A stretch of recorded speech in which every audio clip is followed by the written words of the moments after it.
Magandang araw ho ulit sa inyong lahat mga ka-JSS at narito pa rin ho tayo sa Roma at ngayon po ang ating mga kasama ay si Pastor Rod na may isang negosyante rin dito sa Roma at ngayon po ay nagsisilbi bilang isang pastor dito sa Roma.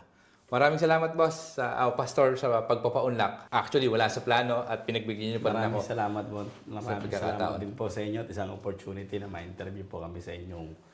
Salamat po. Salamat po. Oo. So, Pastor, tanong ko lang, anong klaseng bata si Pastor Rod sa Pilipinas? At saang lugar ka lumaki? At gusto ko ikwento mo lang sa amin paano yung childhood mo. Opo, isang galing sa mahirap na pamilya. Hanggang ngayon naman ay mahirap pa rin. Makulit na bata. Aha. Ika nga ay lumaki na nasa bayan ng Lemery na punong-puno ng So pares, kalokohan. Oo, pares kayong taga-Lemery ni Madam. Opo. Mga kalokohan. Graduate ng Lyceum, Computer Science din. Manila? Batangas. Lyceum, Batangas. And then, Opo. nagtayo ng business since 20 years old. Nakabase sa ECR Computer Center, nakabase sa lahat ng mga munisipyo ng Lemery, Agoncillo, Taal, yun ang naging kwan ko. Hinawakan ako ng mga politiko Okay. sa Pilipinas. Aha. And then, ang wife ko ngayon, parang marami ang wife ko nag-abroad. Aha. At At siya ay sekretary ng mayor. Aha. From time na yun, sekretary siya ni Mayor Bendanya. Okay. Pero lahat ng mayor na dumaan ay kinuha kong kontraktor. And then, tapos nag-abroad siya. Tapos ako ay isang taon agad di kinuha na niya agad. Oo. Business tour pagdating ko rito. Okay. Nabuntis naman siya, hindi na ako pinauwi. Oo. Oo. As well as nangyari ngayon, hindi na ako pinauwi. Pero sa Pilipinas, galing sa mahirap na pamilya, ulitin ko. Pero nung dumating dito, kahit kami nagbebenta ng computer sa Pilipinas, ang asawa ko ay sa tindahan. Ako may part-time na naglilinis ng salamin. Okay. Dito na yun? Dito. Oo. Ito na siya. Naglilinis ako ng salamin. Ang asawa ko naiyak. Aha. Kasi sa Pilipinas, nagbebenta ka ng computer. Oo. Hinahawakan ka ng mga politiko. Pag hinahawakan ka ng politiko, may iba eh. Oo.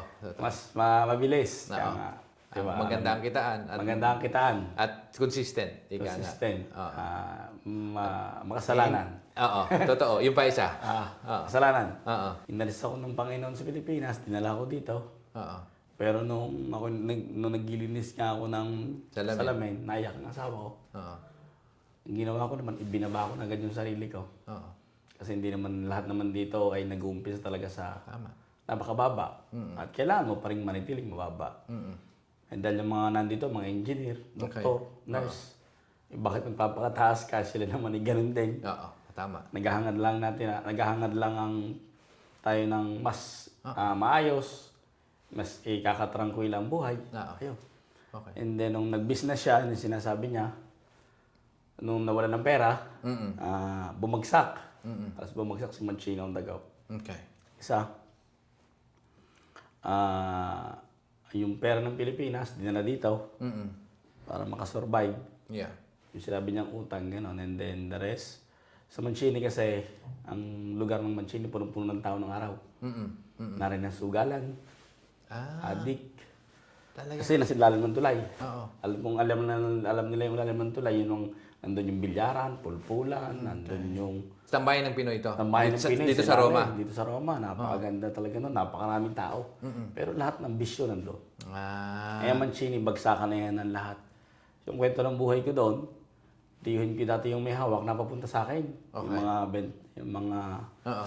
ayaw kong itago dahil mas maganda yung kung ano ka noon na ikaw ay loko-loko, Oo. na binago ka ng Panginoon. Okay. Lahat ng mga cellphone, lahat ng mga cellphone, relo, kaldero, lahat ng nakaw. Doon binabagsak. Dadaling sa akin, Bibilin mo. bibiling ko. Oo. Ibebenta ko yun. Mabili ko ng 20 euro lang yan. Ibebenta ko ng 50. Oo. Mabili sa akin ng pera. Bata ka. Ito yung nung... May business na. Oo. Oo. Mabilis. Eh, sabi ko, wala pa akong Panginoon ng mga panahon na yun. Lulusing linggo, trabaho ko ng trabaho. Ang tindahan ni hawak niya, ako yung nag-iintindi. Sa biyaya ng Panginoon, lahat ng mga tao, pati ibang lahi, sa akin katarong mga cellphone, kubre kama. Grabe. So kung ano pwede mong bilhin Lahat lahat? ng illegal. So, pero talaga... Alak. Oo. Pero yung tindahan na yun, dating grocery talaga. Grocery talaga. Pero yun meron akong extra. Yun yung muka ng Yung mukha, negosyo. yung paano ko baguhin ng Panginoon. Hindi siya galing doon sa ill-gotten wealth. Hindi Ako, yan. tama. So, ang ibig mo sabihin, may tindahan kayo, which is yung pag-aari ng tito dati, tito mo.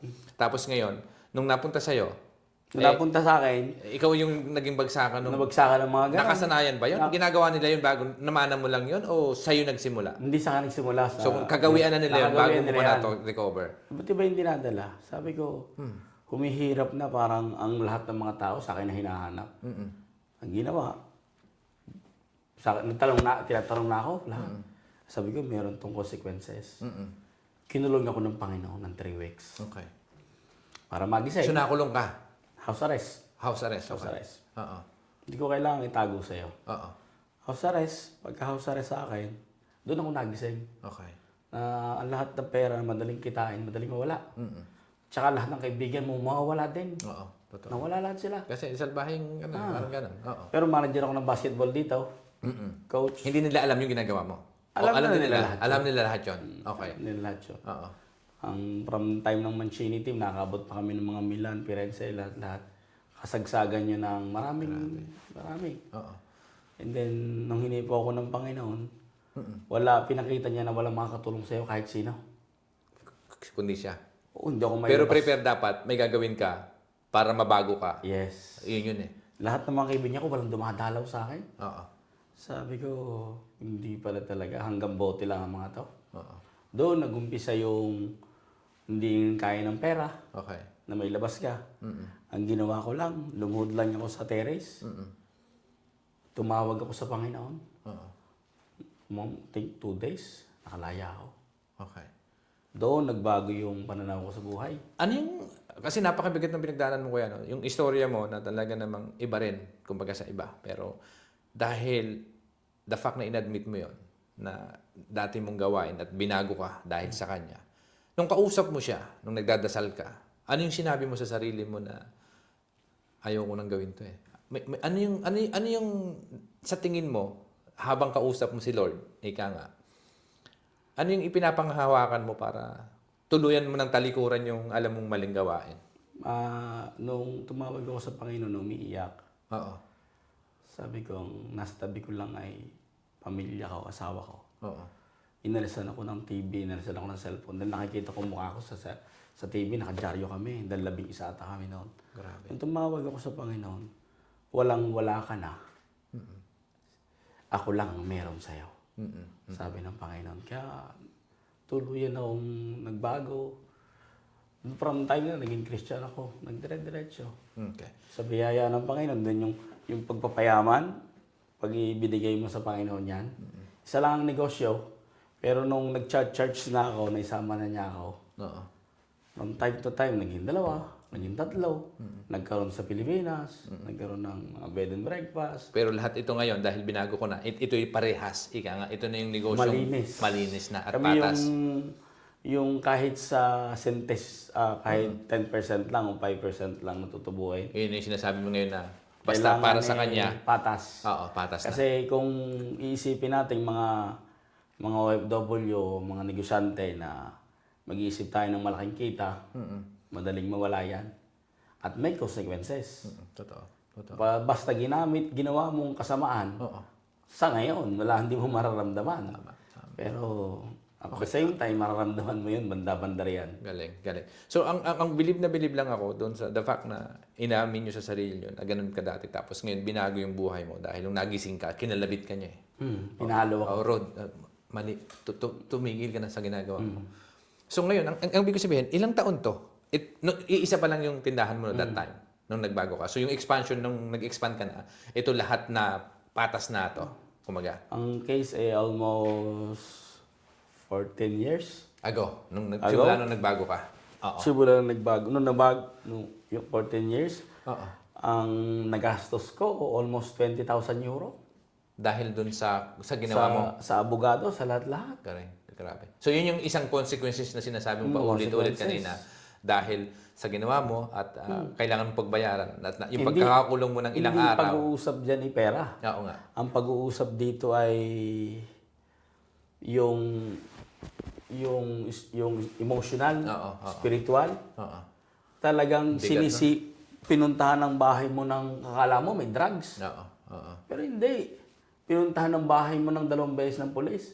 Hindi naman ako makakaranas ng gano'n. Oo. Ayan ang naggising sa akin. Talagang, Grabe. sabi ko, kailangan mo magbago.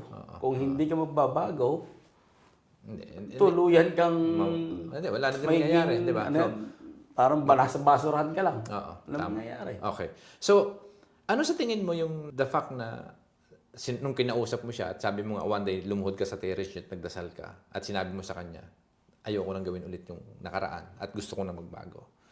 Ano yung unang hakbang na ginawa mo para tuloy na magbalik loob sa kanya?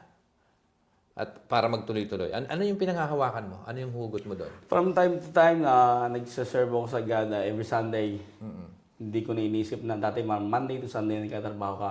Inisip ko kasi para yumaman, para mas mabilis sa mag-success ay paghirapan mo. Oo, trabahuin mo ng 7 days a week. Pero nung napansin, nung nakita namin, no, na pinakita ng Panginoon sa aming mga buhay, hindi pala. Grabe. Kasi ang source ay siya. Oo. Ibigay mo para sa Panginoon at maglingkod ka sa Kanya, as well as kahit ako may kaso, nakaka-uwi ako ng Pilipinas.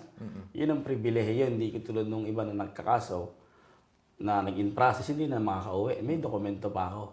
And then, naging 3 anak, 3 negosyo, tapos hindi lang yung sa Pilipinas, and then, nakakatulong ka pa. Ang galing, ang galing. Napakahusay nun. So, para sa akin, unang-una nagpapasalamat ako. Isang honor sa amin na i-share mo yung story mo. Maaring sa malalapit na kaibigan mo, alam yung story mo. Pero ngayon, sa mga kamag-anak Binroadcast ko. broadcast mo sa totoo. Ano yung isang lesson na pwede mong i-share na hindi pa huli ang lahat? Kasi yung iba, pagka nakita kang alam nilang masamang tao ka, for example, yung mga politiko, I don't need to name drops, di ba?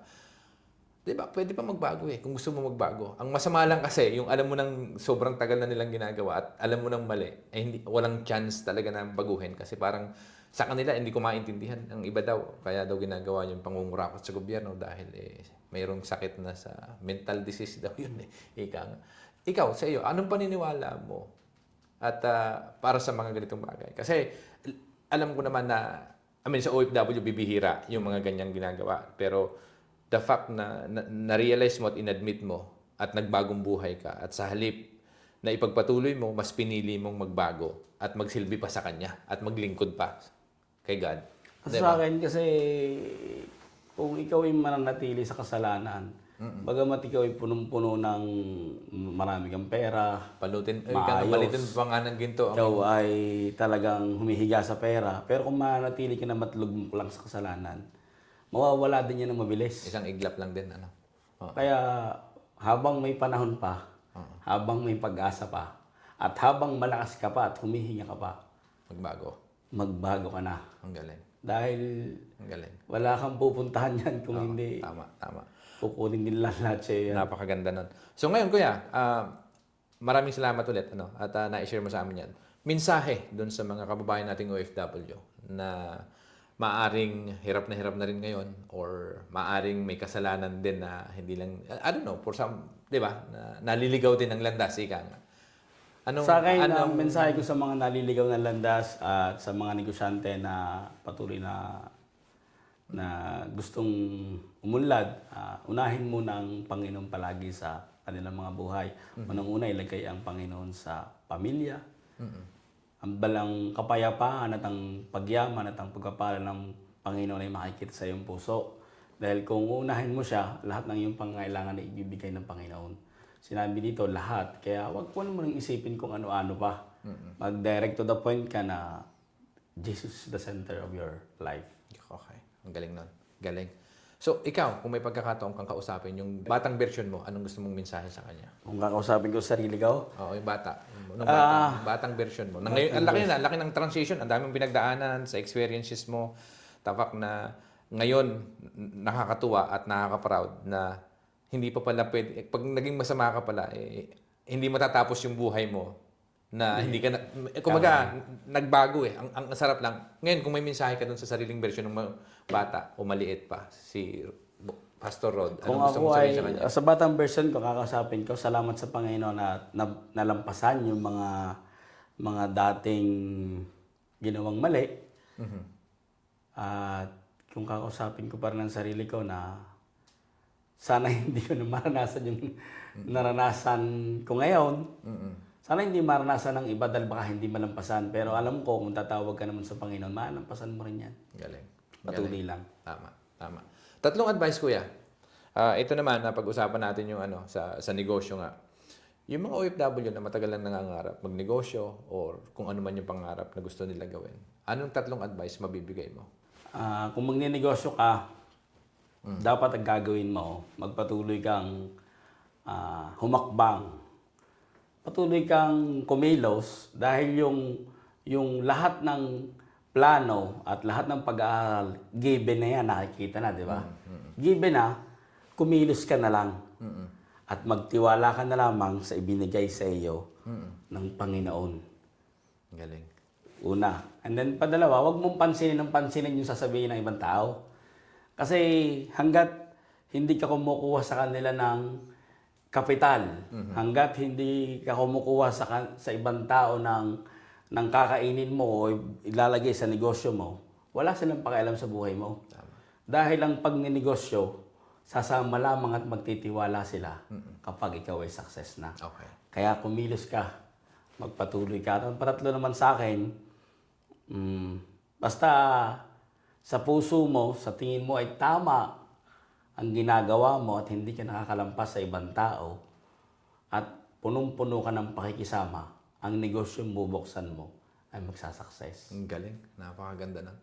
Napakaganda nun. So, ganun ka-importante yung pakikisama sa kapwa. Pakikisama. Oo. Galing. Dahil ang Batangas, napakagaling dyan sa pakikisama kahit mangutang tayo. Diba? Totoo. Basta maipakisama. Aha. Diba? Napakaganda nun. Maraming salamat, kuya. So, unang-una, talaga namang yung istorya mo ay talagang ibang-iba rin. I mean, obviously, sa dami ko na na-interview, pero yung sa'yo, ibang level. At ang isang pulot, ako mismo napulot kong aral. 'Di ba? Doon sa mga tao palang medyo naliligaw ng landas. Kailangan minsan, kung kailangan mo itigil. Sana yung mga politikong nanonood na gumagawa ng masama, mapanood yung video natin. At naway magbago sila. 'Di ba? Hindi pa huli ang lahat. Pag ang mga kontak. So, bye bye. Maraming salamat sa iyo, kuya. At sana po ay yung mga politikong kaibigan natin, i-share niyo itong video na to at baka sakali yung mga, di ba, mahirap magpangalan ng politiko, pero pwede pa po kayong magbago at maraming salamat ulit sa panunood at sana po ay na-inspire ulit kayo. At talaga namang maraming salamat ulit, pinili niyo kaming i-share sa amin yung inyong istorya.